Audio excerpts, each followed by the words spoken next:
She puts like glasses, like wine glasses, against the back door of the kitchen. So if somebody alarm. breaks it, it'll break. Or she puts like at night, she puts a paint can on the front door, like but a little landing on the front door. But the problem is it's on linoleum. So you open the door, the paint can just slides with the door. It's just gonna move out the way. I come inside, so I'm like, I literally have a key, so I walk right in, and she's dead asleep. I stand over. I'm like, Ma, I'm like, you be dead right now. You realize that, right? The alarm system didn't Not work. effective at all. It's the worst alarm system.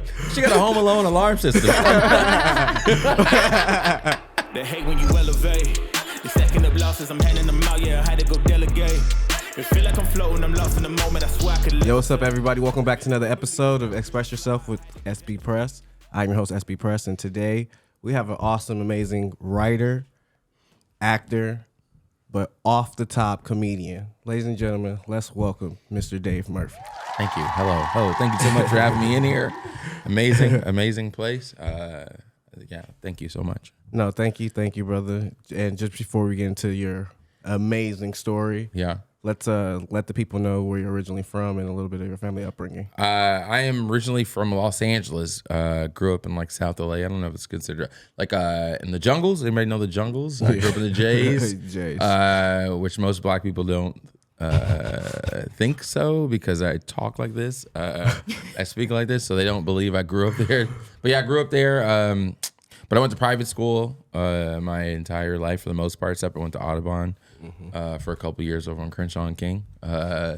And so then went to college, Occidental College, and Liberal Arts College in the Valley, near Pasadena, Glendale area. Okay. Same college as Obama. Obama went to my college, so I've been living in LA since then, or since even after college, so my whole life. I definitely can contest to the whole speech thing. Yeah. Because I'm a kid from Compton. Oh, really? Yeah, and exactly. So like me, we right before high school for me, we moved out to Pomona, those areas. Stuff, Pomona, sugar free. Yeah, exactly. Yeah. I did a lot of my shopping on his side of town. Yeah, I definitely did. So I got to see his work. Yeah. I like sugar free. Yeah. No, he's amazing. So family upbringing and stuff. Family upbringing. I was the youngest of two older brothers. All different dads, but we all like grew up together. My mom is from New Orleans, Ninth Ward Projects, New Orleans. Dad's from like Arkansas or like Central California. I was like I was kind of the white sheep of the family. I was kind of like the nerdy, square little brother, like getting beat up all the time. Couldn't go to functions because my mom thought they were too dangerous for me. And my brother, she was like, if they start shooting, they know what to do. You gonna get shot. You gonna get shot. Yeah. You can't go. You ain't gonna run fast enough. Yeah, you ain't got no street sense. You stay in the house with this one. Yeah, exactly. You about to be at home watching TV with me. Right. So I used to be at home while cooking with my mom a lot. We cooked a lot. And she taught me how to cook. And like when my brothers are beating me up, I used to always come in the house. And my dad's like a self-starter, owns his own tax business. My mom... I think the reason she even had me is like she liked my dad so much, thought he was such a good catch. She got pregnant and she refused to tell him she was pregnant. So he couldn't get an abortion. That was my mom's trap. She was like, gotcha. Yeah, she was like, yo. So she didn't tell him she was pregnant until she was like, I think 3 months. Ooh, okay. And so she was like, he was like, damn, man. He said, I was so stupid. She kept saying she was throwing up because she ate something bad. And so that morning breakfast. Yeah. And he was like, I was so young and dumb. She's like, damn, what you eat? She was like, again? He said, yeah. Every morning? Yeah, every morning. What you eat? Yeah. you put the Folgers, take the Folgers out your cup. Yeah, exactly. So, but she was like, yeah. So she was like, I got him though. So they dated until I was like 12. Okay. And then they divorced, and I lived with my dad from 7th grade, from Audubon, 7th grade until high school. Okay. My mom was like, my mom was dope. She was like, look, I love you. I want you to stay with me, but I feel like he can make you a better man. And like, So if you want to do that, I was a daddy's boy anyway. So I was like, all right, cool. But then I regretted it after being in high school. He was so strict, like on my ass for so much, like. I was like, oh my God, you're at every PTA meeting? Yep. Jesus Christ. Man. Asking me about homework every night? Right. I can't even sneak home and get the report cards first. Yeah, man. I was like, man. Oh, man. Yeah, he'd always catch me at lying at, you go to the meetings, the PTA meetings. And my dad used to be like, he's good with dates. So my teacher would be like, "Oh yeah, it looks like he missed he missed an assignment on the 16th, the 19th, the 20th." And my dad's like, "The 16th? Ain't that the night the Lakers played and you went to, then I'm like, you told me you didn't have homework that night." Right. I go, right. "What?" And he's like, "Hey, no, because so-and-so's birthday was the 15th. That was the next night." And he's like, He rewinds Yeah, that he's like, one. "Yo, I'm on your ass when we get out of here." Oh man, yep. So you just try to sit there long as possible. Yeah, you like- hopefully he forget. You look at the teacher like, "Yo." you just threw me. Trying to be extra good on the way home. You be like, "Man, so how's your life going, Pops, man?" Hey, can I get some extra credit? Yeah, I'm yeah. trying. Yeah, I can do extra credit. Yeah, you do all that. My dad was like, "No, that's okay. I'm gonna give him his own homework assignments this weekend. You got her homework and you got my homework." Right. You got work. We about to put in at home. Yeah, exactly. So yeah, that was pretty much it. So I kind of know even my comedy, like I kind of can talk about like quote unquote like hood stuff a little bit because I was almost like a reporter. I wasn't involved in it, but I was like seeing it all the time and like Eyewitness have friends. news. Yeah, exactly. I'm like, Just keeping the mouth shut. Yeah. I'm like, I've seen all this stuff. I've seen fights. I've seen this.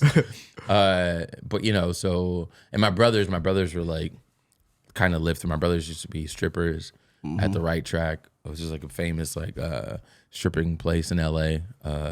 A hood, all these hood dudes strip. It's so funny. The hood Chippendale. Yeah, man. Yeah. And so like my brother used to dance for this couple ladies. My brother used to dance for the Game's mom. Dang. The Game's mom used to own a strip club for years before the Game even rapped. And so there are some rumors of the Game used to shake his little thing. Shake his groove thing a little bit. But there's some denials. Do your on homework. watch, but homework. If you know LA, you know. I believe it. Yeah. My brother, the first time he came out and he was like rapping, my brother was like, "He rap?" Okay, he used to be trying to dance. That's a lot of the rappers and singers now. Yeah, From the pole to the man Grammys. Yeah, exactly. Wow. I guess it just wasn't Magic Mike, huh? Yeah. And that's the thing is like these like it's funny these like dudes were so like they're so street kind of dudes, but they would like be in thongs, shaking their ass, man, and it would be so funny. And he like, "Yo, just the like, thugs, like gangsters, like killers, like dudes are like, yo," and then get in there, go oil up and like put on a thong and Wow. dress like the Ultimate Warrior. That'd be a great name for a place. Thugs and Leotards. Thongs. Thugs and stuff. thongs. What? Come down to Thugs and Thongs tonight, Wow. ladies. You get 2-for-1 drink specials. Man, before rapping, it was Yeah. So my brother, I've seen it all. I went to go see him dance a few times, just like because there's a lot of girls there, so a lot of dudes, which ended up being a problem. A lot of the dudes brought their crews, their homies to come kick it. Right. And then they started beefing. I've seen strippers fight before they were going on stage in thongs. Like dudes like start punching each Lipping other. on stage, Bro. after and the somebody fight. going to get a gun. Oh man. Like yelling, "Yo, he going to get a gun. He on probation." I've seen it all. And I'm like, "Yo, what are they? I'm gonna ask my brother, like, what are they fighting over, man? Why those two strippers like fighting?" He goes, "You want to know?" I go, "Yeah, what's up?" And he was like, he was about to dance to another nigga's song. I go, "Wait, what?" He was like, "Yeah, one stripper took another stripper's song while they were walking on stage, or whatever, and this crew just took off on them because that's like a big faux pas in like the stripping community. Like if you dance another man's song, once he's told the DJ, "Hey, that's my song," and now because women also associate, and they associate you with that, like because that'll be your song for like the next 3 months, like all the time, like right, because you built so much of I guess a dance or whatever. Yeah, exactly. So they associate. associate, they hear that song, and they go, "Oh, that's like Almond Joy's song, and that's like Thug Passion song." Or, Almond Joy? Yeah, those are dudes' names. Yeah, so some great. Again, ladies and gentlemen, he is an awesome comedian. yeah, dude. Almond Joy. Who's his name? Almond Joy, Mr. Goodbar, Thug Passion, Bump and Grind, Doja, Peaches and Cream. Minaj. Right. These are all real names. Songs where they can Dude just named have a Penetration. staple to it. One dude's name. I don't know. I looked at you. That was weird. I feel like yours would be Penetration. Riley's. Wow. Pause. He's dancing behind the camera, you guys. Pause. You gotta make Pause. a strip out of him. So it was a crazy life. Ladies and gentlemen, that is Riley behind the scenes. Yeah, Getting Riley. it in. AKA Riley. Penetration. Penetration. And also the queen behind the scenes, Ja. Hey. Yeah. Yes. Nice voice. Thank Great you. voice. Yeah. Like the. We I have get an that a lot. amazing Even on podcast. Really? Yeah. Mm-hmm. Got a good voice. Yeah. So, in an early age, did you already start writing your own, jokes and stuff like that? And did you like talent agents like? So yeah, when I was like young, I'd say like that. Excuse me. My first love for comedy, which I thought everybody had. Like, to be honest, I thought it was nothing special. Like, but I used to just watch comedy like all the time at night, and like I would watch like I remember like Def Comedy Jam, of course, used to come on. I remember watching that on New Year's Day all the time because they would play what do you call marathons? Full marathon. Yeah, where you like started like 10 o'clock and then go to 6 a.m. And I would stay up till 5 just watching, or I'd watch Janine Garofalo. I used to watch what's her name? So I remember the 10 to 2, and then it started being the the night at the improv stuff. I watched anything that was comedy. I'd watch Apollo, and if a comic came on, I was like so happy, like, oh, okay, cool, I want to see what this person does. Right. I thought it was always just regular. I thought everybody made it.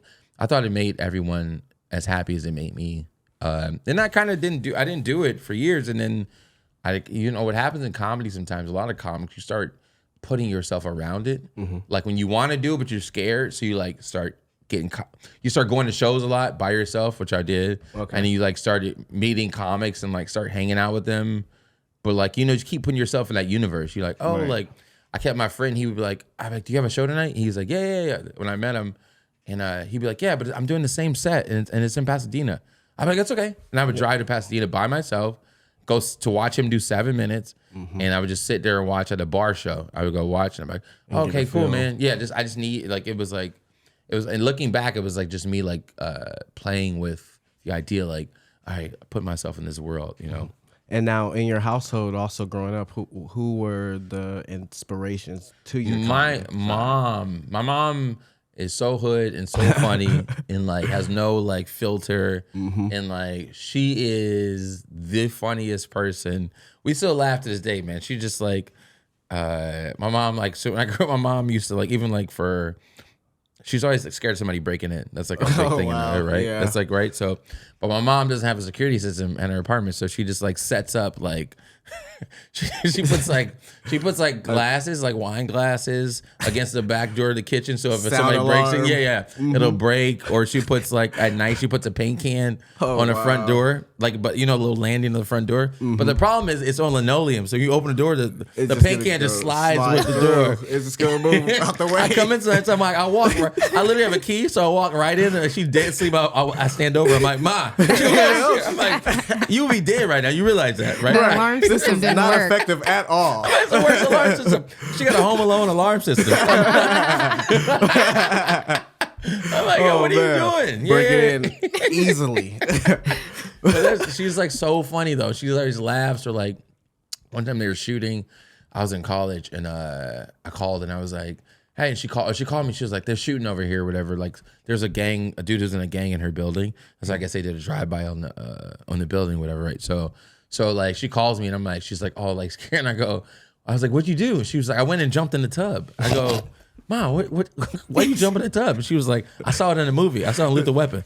I go, Danny Glover or Mel Gibson when they jump in it. I was like, that's for a bomb. That's bomb drop. Yeah, that's what I'm like. Jumping in a bomb. She's like, I don't fucking know. She's like, my God. She's my language. She's like, I don't know. I'm like, man, you start doing stuff for movies. Like, she watched so many movies. And she just sits at home. She watches Kung Fu movies every Friday night. Kung Fu, orders Chinese food, watches Kung Fu movies all night. That's all she can. She loves Korean men. Like, loves. What a G. Yeah. She loves long hair Korean men who jump from tree to tree. Like, parkour. Yo, man, my mom is like, she's from the projects.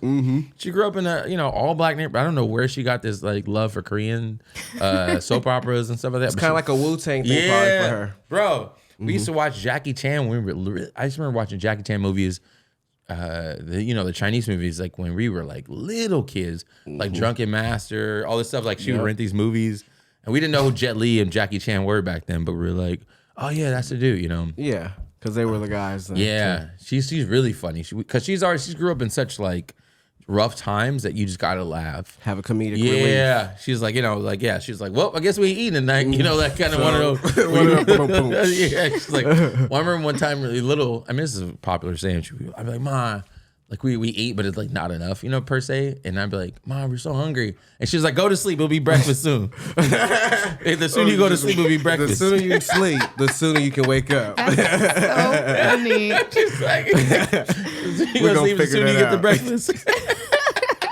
Oh my God. You'll be like, Mom. Definitely got to get her on stage. Yo, Mom is so funny. Like, and then so when I get we get little arguments or like a little playful, like whatever, she annoys me. I like always peel her wig off. That's what she get. I'm like, oh, come here. I pull her wig to the side. She's like, I'm gonna whoop your ass. We be laughing. Just a drive-by wig snatch. Yo, I got her one time before she went to bingo. She was heated. Because you don't know how long it took her to set it right. Get it right. Sometimes my mom be wearing this wig and the bangs never be. They always off to the right a little bit. It's like never quite right. It's like never center. Like, and come here, Mom. Let me just. Got one little Michael Jackson curl that hangs down from it. It's a little. It looks like a Little Richard wig. Oh, Little no. Richard's like old school. So I mean, we're clowning, man. Whenever she wears stuff, if I wear stuff, she clowning like outfits. As soon as you walk in the house, she's like, "Oh, look, we got on here." What we working with? Yeah. Let me see you. Yeah. I bought some fitted jeans once. They're like kind of fitting the thigh. I was trying to be Lenny Kravitz at one time. Like that was my vibe one time. And she was like, "Oh, here come my son. Here he come with the tight pants. Here he go, Lord." Oh Lord. I was like, my mom had she's funny as hell. Yeah. So she's the funniest out of anybody in my family. Okay, so I guess you round off a heart second in that race. Yeah. Everybody else. She takes the cake on that one. Everybody laughs at work or with her, and she's just a funny lady. She yelled at a lady for she ain't told me this. Her friend told me because she knew I would make fun of her. She was taking a train recently, and this lady she was sitting on the little sitting in the seat, and there's a seat behind her, and it's a packed train, and she had and it was like cold, so she had a big jacket on, and she gets up for her stop, and her wig came off. Whoa. And she thought the lady behind her, she was like, pulled her wig off. And she was like, "Oh, I know you didn't. You motherfucker." She started going off on the train. Stuff. I know you didn't fucking. Excuse me. I know you lost your goddamn mind. And then it turned out she's where my wig at? And it turned out I caught her in her coat, and it was hanging on her coat. So it was just flapping back. Yeah, she was like so embarrassed. Yeah. She was so embarrassed. She was like, I was like, "Oh, you ain't tell me that story." She was like, her girlfriend told me, and I was like, "Oh, you were about to not tell me that one." Embarrassed. Yeah, I was on her, clowning her for a while. For sure. Yeah. She's hilarious. Excuse me. So, who would you say early in the game are some of your comedic icons and favorites? I think Deion Cole. Always loved Deion Cole. Guy named Gary Goldman. It's like a comic. I get to run into Deion Cole from time to time. Really? Like, I just recently saw him like a week and a half ago. From where? For where? He comes to my station, gas station. Really? Oh, really? Yeah, Oh, okay, dope. Yeah, I get to see the. He got the big truck, the big orange truck. Yeah. The Jeep. Yeah. Exactly. And he's like one comedian you kind of see like you see doing it big, like you're like, you got a Rolls Royce, like you like that kind of stuff. You're like low key, but jeez, dang, he got that go. Yeah, him, Gary Goldman, who's like I think he won like last Comic Standing. He's like he's one of the smartest comedians I've ever seen. Like he's just so smart. Gary Goldman. I like Wanda Sykes. Wanda Sykes is so funny. Like I've only got to see her live once. She was at the Improv one night, and I got to see her like a couple years ago, and she was like, bro, I remember she said she was like raining. It was raining really hard in LA. And this is just a funny thought she had. She was like, "Oh, you guys," she was like, "New York, we don't have all these potholes. You guys got big old potholes here in LA. Big old potholes." She was like, "I saw a pothole today, so big because it was raining." She was like, "I saw a catfish jump out." And I was like, that imagery was so funny to me. She's like, "I saw a catfish jump out of one of your potholes." Oh man, They do go in muddy waters. Yo, well, for me the other day, a snake actually was. Yeah, I posted on my Instagram. Really? Yeah, we had horrible rain a few days ago, and there was a snake outside my car. Really? So, yeah, it was Are you scared of snakes? No. As a kid, we owned snakes. Really? Oh, you grew up in the country? Nah, I grew up in Compton. Oh, but wait, we you guys just had snakes? Yeah. Jeez. My dad was a different one. Wow. We had some stuff. Pythons or Pythons, and Wow. I had a boa constrictor. Wow. Jesus Luther Christ. and Red. My dad, if you're watching this, he'll know. Luther My and mom, Red. my sisters, yeah, they'll That's know. some hood shit right yeah, there. that is We really- have snakes. We had, like, for me, my house was the spot. So I had like a lot of video games and a lot of in-house the cool kid. entertainments and stuff. Yeah. But unfortunately, at an early age, I couldn't let my friends over. Why? Just due to different things that Your parents were doing. family was engaged in. Oh, stuff like that. my God. So, Oh, that sucks. Again, so Yeah, I've had friends like that where I was talking about an old friend from when I grew up. We reconnected when I was like, maybe like 5 years ago. And I hadn't talked to him since we were like in third grade. He was like my best friend in the world, Yeah. And I was like best friend. And then and I talked to him, I was like, oh my God, man, how are your parents? Da, da, da. I just remember your parents being so nice. Blah, blah, blah. Yeah. He's like, man, my dad just finished doing like 25, man. I go, what? For what? He was like, my dad was a dealer, man. You didn't realize that? I go, no. Wait, what? And he goes, now I was such a kid, but I was like looking back, I was like, he always had the new Jordans, always had all the shoes, always had everything. His dad had the Mercedes, but you're a kid, so you just like, man, you're so lucky you are. Every new Jordan that came out, he had it the next day. to And the it was point like, to where I can say, like, my dad would ask me, like, hey, what shoe you want? And I'm Yeah. like, I want and I'm in like the third grade. Yeah. I want the red and black 13s. yeah.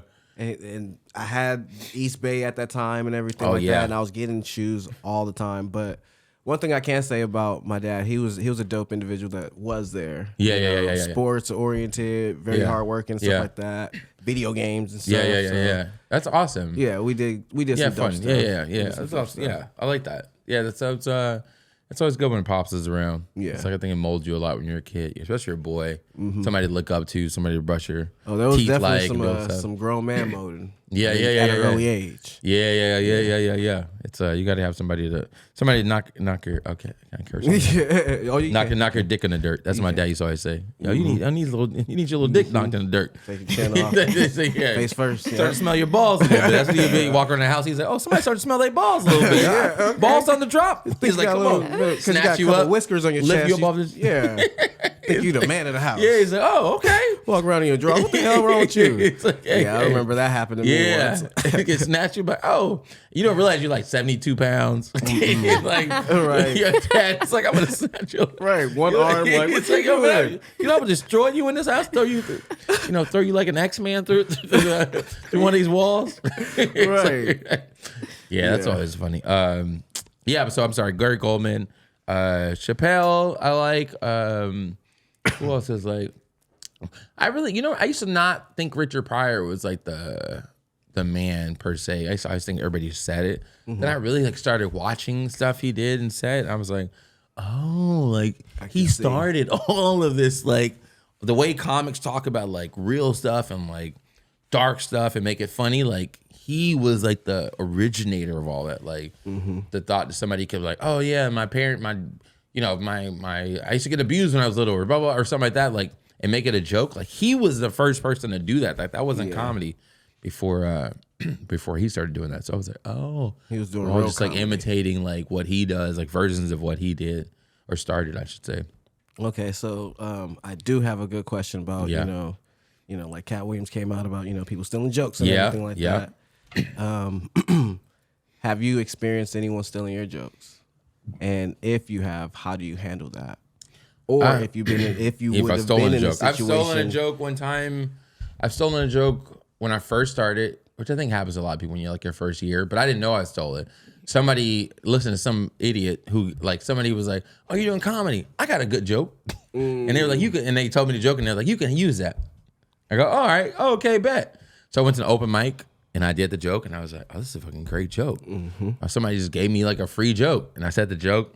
I got off stage, and somebody's like, there's a British comic who has that same joke, right? And I go, what? He's like, yeah, that's like a famous joke, right? It's a British comic. I was like, oh my God, somebody gave me a joke that was like they saw on another comic do.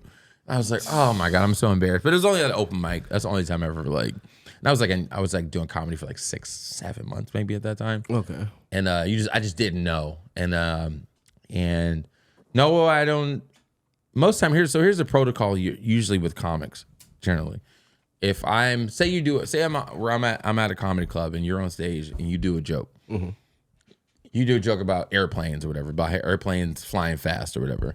And if I have a joke about airplanes, how they fly fast, I'm out of comic etiquette. Generally, you're supposed to, when you get off stage, I'm supposed to, if I can, like find you and be, hey, what's up, man? Oh yeah, good stuff, man. Funny. Hey, just so you know, I have a joke about airplanes and flying fast and whatever. Just FYI, just whatever. And you might talk about, oh, what's your joke about? Like, how'd your joke go? Out of common courtesy. Yeah, and then like because what happens with comics is weird. The weird thing, comics, we kind of remember who's in the room. Like when we do a show, we kind of remember what other comics are there. Mm-hmm. So it's a weird memorization thing we have. So it's like you can go back 2 years and be like, he was in the room when I did the joke about blah blah blah. Mm-hmm. He stole the joke. That's where your brain goes because they didn't say anything to me. You can retrace back. So you like, so he didn't say anything to me. He was in the room. He didn't say anything. So your brain goes, oh, he saw me do that joke, and he didn't say nothing. And then like, so that's why you're supposed to be like, if you can, go up to them and find them. Like, hey, just so you know, I know I'm in the room where you did this. I already have. Sometimes you like, I've had times where I've shown notes like, yo, I see this in my joke. See da da da. But then there's a date also to it. Yeah, exactly. And I've sent comedians like audio clips. Like I record a lot of my stuff, so I'm like, yo, just so you know, I did this. I started that joke 3 years ago. Here's an audio clip of it, whatever. When I did it at an open mic or at a show. But generally, if there's also the school of thought, if it can be stolen, it's not that original. Mm-hmm. If somebody can do it, it's probably like observational, which something a million humans are looking at the same thing, and like even if it's like an original take on it, you're like, yeah, it's not. It's could be stolen, but you're like, there's a bunch of comics looking at the same thing you're looking at. So it's gonna get tweaked at some point. Like you got a Will Smith, Chris Rock joke. What are the chances like that somebody 1,000 comics looking at the same angle and be like, oh, this would be a funny angle on it, blah, blah, blah. Like, yeah. And everybody thinks that, because there's sometimes you see, people don't know, sometimes there's big comics like Chappelle or I don't know, Donnell Rawlings or whoever, I don't know, whoever. Like, on any of those like great veteran comics. But there's sometimes they do jokes that people are doing at open mics. But the people at open mics are just not famous. And they may not know how to work the joke per se. It might be the concept is there, but they don't know how to like finish it and add a couple lines to it. But so the higher up will end up poaching that and then taking it even on. Even if they don't take it, or if they maybe sometimes that happens, they may see it, but it's like if you do the joke, like say the little guy does a joke after it's on Chappelle does it, they think, oh, you stole it from Chappelle. Because there's no way you guys could be thinking about the same. But people don't realize it's not Chappelle that far. Pulls up. It's not that far of reach sometimes, the thought process. Like somebody who's doing comedy for 2 years could come up with the same thought of a comic who's doing it for 20. Then, sometimes then like people get accused of stealing stuff sometimes. It's just like, no, they just thought the same thing. But somebody thinks, oh, well, Chappelle did it on TV, so therefore you must have stole it. And you're like, yo, bro, I've been doing this joke for this amount of years. I'm just not famous, and you never, there's no way for you to hear it. He just has a higher platform for it to reach out. Exactly. I definitely understand that. Now, I also do have an ultimate awesome segment called Blast from the Past. Yeah. Well, I'll throw some images up here. Yeah. And first thing that comes to mind, brother, let it be. Yeah. So that's me. That is you. That's one of my first times at the Laugh Factory. I think I was wearing a fake Hugo Boss shirt, I think, or something like that. A V. That's what V-necks were in. That's when V-necks were in. I don't think that's in anymore.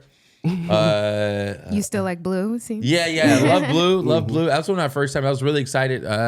This guy named Brian Moreno, rest in peace, got me to be a host for the first time at the Laugh Factory, and it was probably like 6 years ago. I don't know. I don't even know when that was. 6 years ago, maybe. And I was super, super excited. Like, and I got like 30 people to come. Heck yeah. Yeah. And I think I stuttered and like forgot one of my jokes. Yeah. It's like, was there any booing that happened? No, I haven't gotten booed just yet, but I'm sure it's coming. I'm sure it's coming. You just got to be able to stand through it. Right. Oh, okay. All right. This was All right, this was maybe that same shirt, that same shirt at a different time, and I was hanging out at the Improv, the Hollywood Improv, and Theo and Russell Brand. Theo was always back then. Theo was always hanging out at the the Improv more so. This is before he like super blew up, like like now, but. Super great guy. Russell Peters is like one of the nicest souls for how big of a comic he is, like world famous. He will talk. If you've been doing comedy for 6 months, he'd like sit and talk to you. Like he has no there's no ego. Theo's like that. Everybody's super cool. Like both those guys are really, really nice dudes. Helpful and giving. Yeah, very, very, very. I'm really glad for Theo's success. And like really happy for him. Like he's like really, really doing it. And Russell's already world famous. Like so. World. Oh, okay. This is when I first started comedy. Yes. Kel Mitchell. And he was just starting comedy back then. So this might have been 9 years ago. We all grew up loving Good Burger. yeah. Keenan and Kel. And I was like, oh, man. I was like, can I get a photo? And we were at Flappers in Burbank, Flappers Comedy Club in Burbank. And he was super nice and super cool. I think he was like Christian. I think he curses or anything. I don't know if he still does, but I think he was like, that was back then. He was like just starting. I don't know if he was going to go on tour with somebody back then. But yeah, I was like so new to comedy. Just living it. If someone's doing comedy, like going to open mics every day, like, going like to 2 or 3 a day for like 6 days a week. Like you're just doing that. Like I was doing like, I did like 300 and,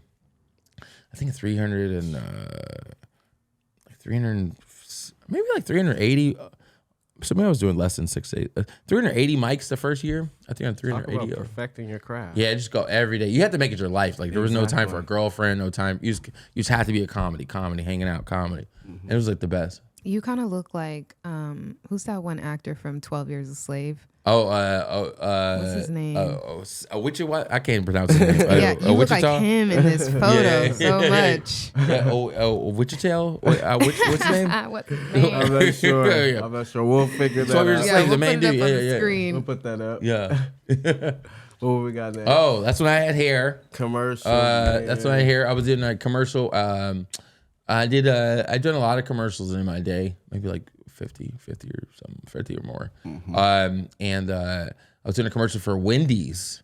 Wendy's is chicken nuggets, some kind of deal for chicken nuggets. The 4 for 4? Yeah, maybe one of those. Yeah, I think it might have been that. Yeah, and like we were on set, and a fake little Volkswagen, and me like 2 friends, and I had to be the black guy, like, These were good. like got chicken nuggets. Yeah, I don't know.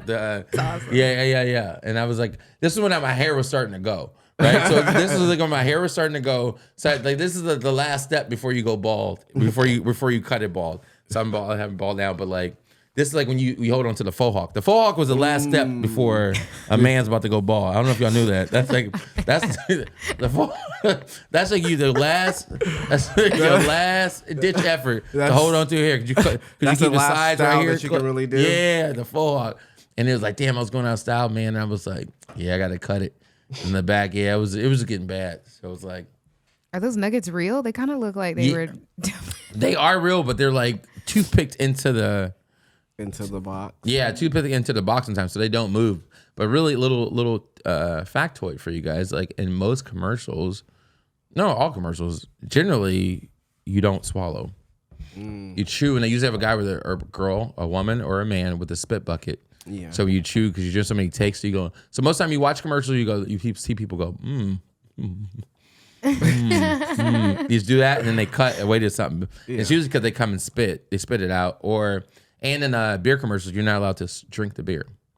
So you never see people drink beer, and you see them holding like, oh my god, yeah, because it's like sure after so many takes of drinking beer, they'll and they don't want to encourage drinking alcohol. What? And you have to be over 25 to be in a beer commercial. Because they don't want anybody who's 21 who looks 17 or 18. Because they think the beer companies would take advantage of that. Yeah. So they make sure everybody's at least 25 to be in a beer commercial. They don't want to encourage drinking. Yeah. On a drinking commercial. Right. Rental beer commercials. They got these weird little rules. Yeah. Oh, this is I'm at Marlon Wayans. Did a show at the Hollywood, the Roosevelt. They had like a show, like a monthly or weekly show, Jimmy Shin show. So I met him backstage briefly. He was super cool. That's my first time actually getting to see him perform too. I'd already, clearly he comes from like the funniest family in the world. Like, I mean, like if I don't want to say that, but if they were like, if they were white, they would be the most famous entertainment family in the entire universe. Because like, it runs so many generations. So many people, so many generations, so many shows, movies, like directing, TV shows, like all this, like in one family. Like it's crazy. And so it's like, but you do what you do. I don't know. Anyway, but they're amazing. He was super nice and humble. I respect him a lot. Like he's been in the game for a while. Since I was like a kid, he was like DJing on Living Color. Yep. Him and SW1. It was Sean Wayans, SW1, who was like his name, his brother, and then he was up there sometimes. I don't know if he danced too. That's when J-Lo was, Yeah, back in Living Color. Joke about that. Before it was J-Lo, it was hey ho. Hell yeah, exactly. Dancing and stuff. She was getting down. She was. I wonder what he was eating. Before. Oh yeah, maybe like oatmeal. Maybe he's some a kid. cereal. Some water. This is me. I just met Joe Rogan. This is like just asking for a picture. Because when I was like, so I have this thing where, this is like when I first started too. So it was like when I don't know, I forgot I even took this picture. But when I first started, I still like this thing. Like I'm still a fan of comedy. Yeah. Like some people are too cool for school, but I like being able to look back and be like, hey, this is when I met you. Like when you're peers years later and you go, hey, I remember I met you like 9 years ago, and I was just like, now we're on the same show, or now I'm opening for you, or whatever, right. Or like I think I love seeing that journey, and I think sometimes people are too cool for school and won't do it. I'm like, I'm a fan, man. I like comedy. I'm like, man, it's cool to also like get a picture with somebody and like be like, oh man, because I just think I'll be on your same level one day, so like it's cool to look back and be like, do you remember I met you? And I was like, walking around. I have a side note to add to that. Yeah. I don't like to talk about it too much, but it was a situation to where in the very beginning, when I was just on my laptop or whatever, even on my phone or on my laptop, I was trying to get people to, experience the journey with me and stuff like that. I even had some close individuals to me like, oh, well, your platform's not high enough yet and everything. And now that I guess it's visual and it's great. Thank you, Mastermind. Now some people are reaching out to be a part of, and I'm grateful. But I'm also you're like, yo, keep that same energy. I'm humble. So. Yeah. Keep that same energy you had. But no, I do enjoy great photos like this, so you can look back. That was a comedy store. Yeah, he looks like he's meeting you. He looks really happy. Exactly. Like, that's a funny. I'm pointing to him like, hey, look at this guy here. Got a picture for you. He's like, I'm geeked out. He's like, oh shit. Yeah, it's so funny. Yeah, that's hilarious.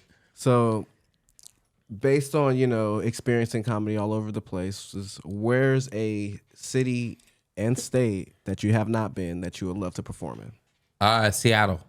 Seattle, Washington. I have not. I don't know how many comedy clubs they have up there, but I don't know. I've always had an affinity and like love for Seattle. I've been up there a couple times in college, and a lot of friends from Seattle that went to college with me. So I dig the vibe up there. I really like Seattle a lot. That would be cool. In New York, I haven't been to New York. I haven't performed in New York, which is like the mecca of like all this stuff. The mecca right there. Because like, there's a part of you as a comic that wants to like know like you still have like that's another part about traveling. It's like it's like a confidence builder, like seeing like, oh, I can make people laugh. And like people who grew up like this, people from this state, like different parts of the country.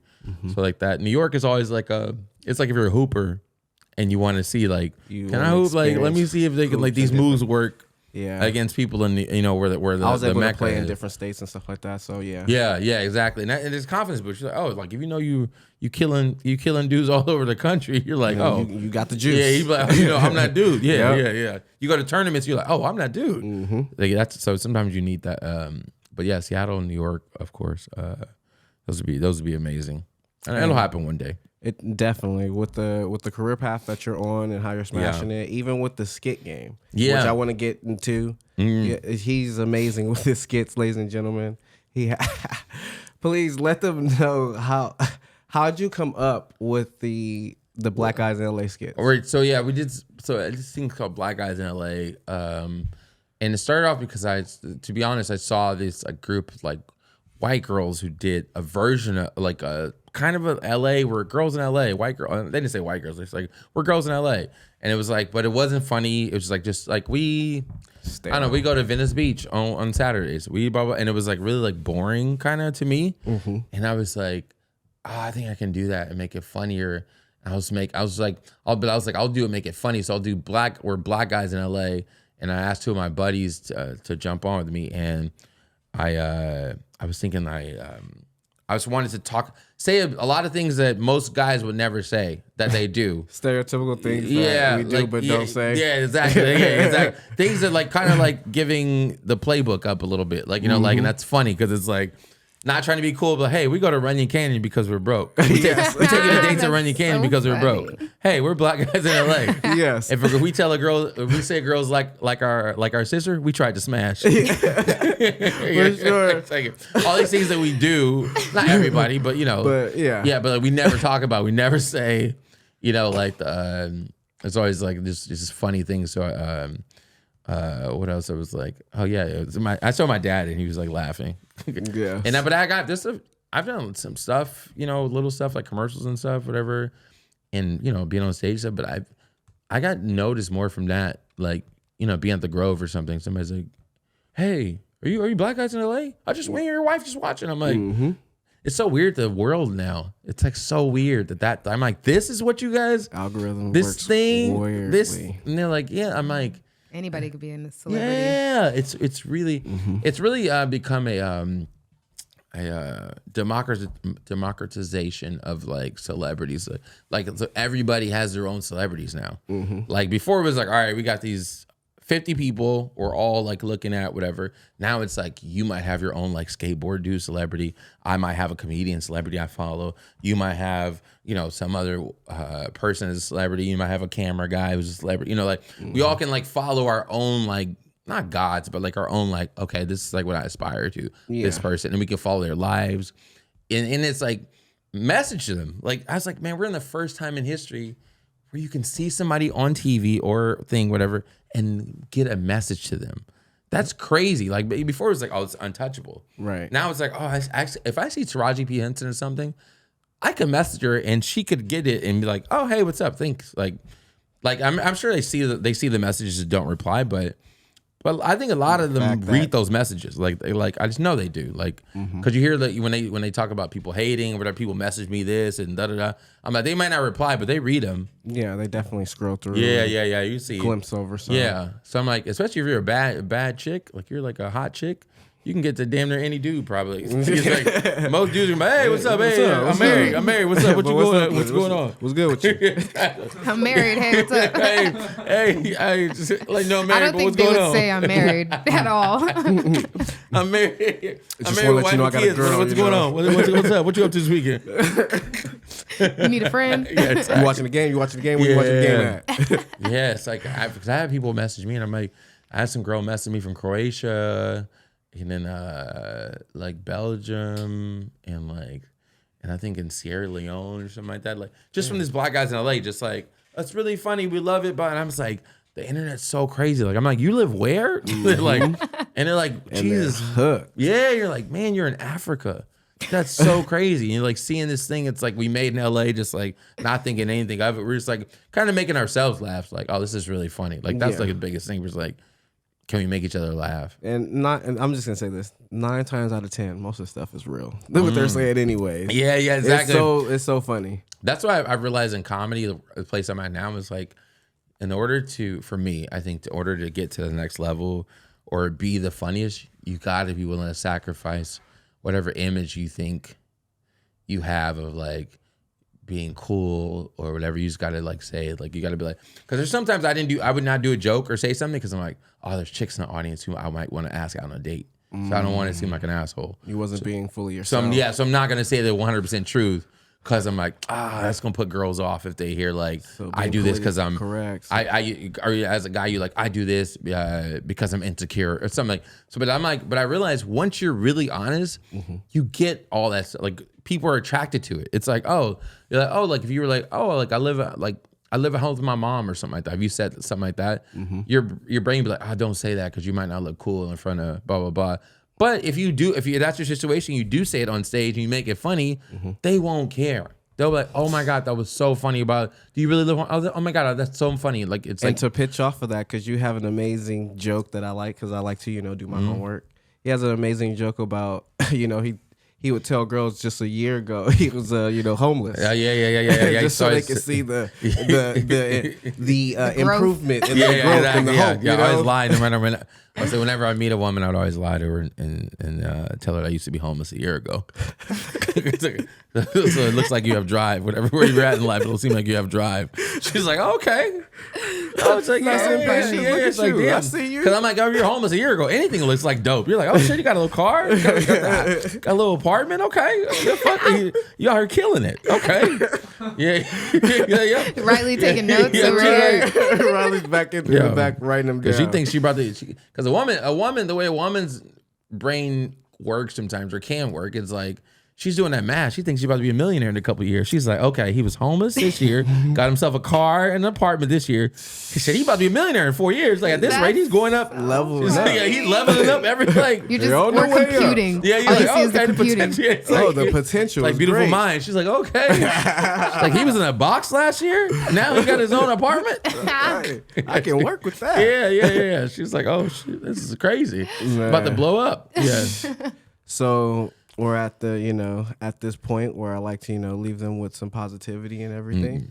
So due to your illustrious career and everything, what's some closure and some positivity you can give some up and coming acts on how to pivot and work around, the industry?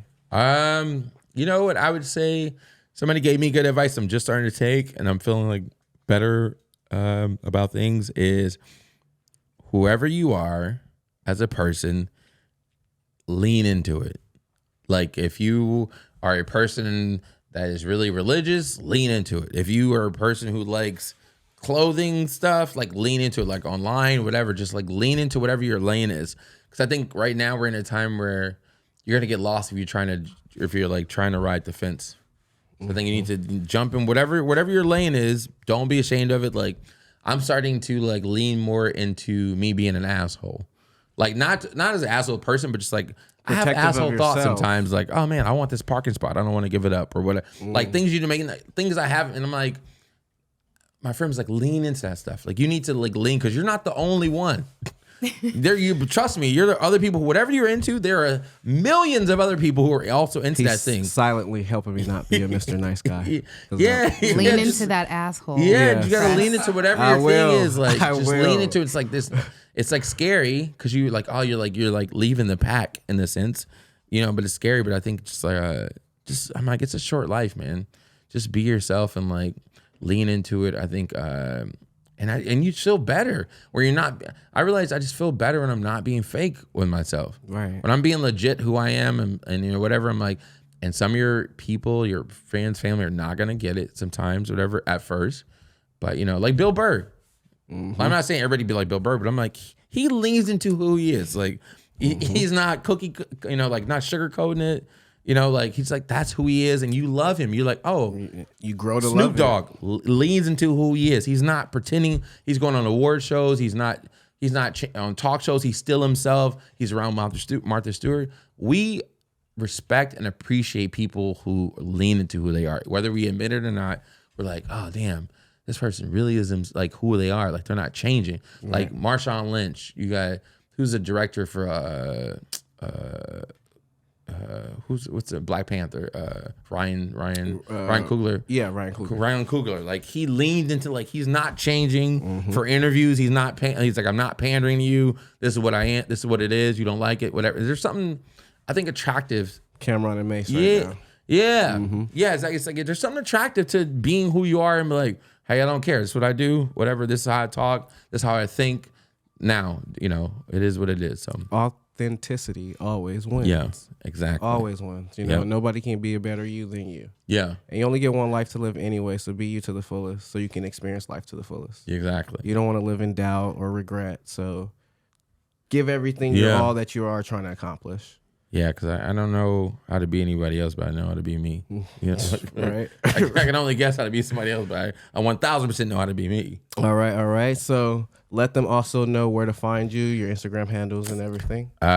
You can find me at my name is Murph on social media. I don't have a Twitter anymore. I canceled that. An X, you X'd out X. Yeah, X out. I think I might.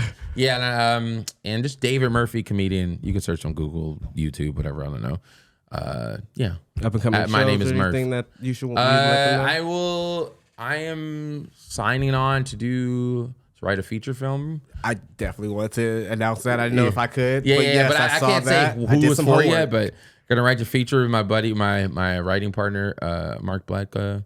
And we just had that happen yesterday or 2 days ago. The day before yesterday, to be exact. Yeah, there you go. Yeah, like I said, I did my homework. yeah, and then I'm going to in May be performing, I think, at the Comedy Store for the Netflix as a Joke festival thing that's coming to LA. Where all these comics are doing shows all over LA, some big comics, Hollywood Bowl and all kind of stuff, and just venues around LA. So it's I think it's a 10 or 11-day festival from May 2nd to May 11th or something like that. I don't know. In LA, it's the huge comedy festival. So they're I think it's the third year or something. I think it got canceled 1 year because of the pandemic the first year. Okay. It got pushed back or something. So it's a pretty big comedy festival they're trying to do. So I'll be performing at the Comedy Store. May 7th. Y'all heard that, ladies and gentlemen. And I'll be around town, whatever, before that. Just dropping in, dropping jewels and stuff like that. Before we dip out of here, I want to just drop you off with something as well. Yeah. Pause. Giving gifts, brother. Giving gifts. Oh, what is this? Latest great. Oh, what we got? Oh. And everybody's been talking about the socks. Oh. So you got some socks. And, Hey, man. Dude, this is amazing. Hey, man, you don't know this, but I love hoodies. You know what? I do know that. Oh, okay. I study. Yo, most of your skits. Yeah. You're wearing a hoodie. I was like, okay. I love hoodies. Get some merch out there. Shoot love hoodies even more. You lucky ladies, this might be on one. It's me on you. Leaving my apartment one day, smelling with his cologne and stuff. And I'm gonna take it back once you get to your car. Got you. You ain't going nowhere with that. Ladies and gentlemen, I am your host Sbpress, and like that, we are going. They hate when you elevate. You're stacking up losses, I'm handing them out, yeah, I had to go delegate. It feel like I'm floating, I'm lost in the moment, I swear I could levitate. They never believed that I would really fly, I had to go demonstrate.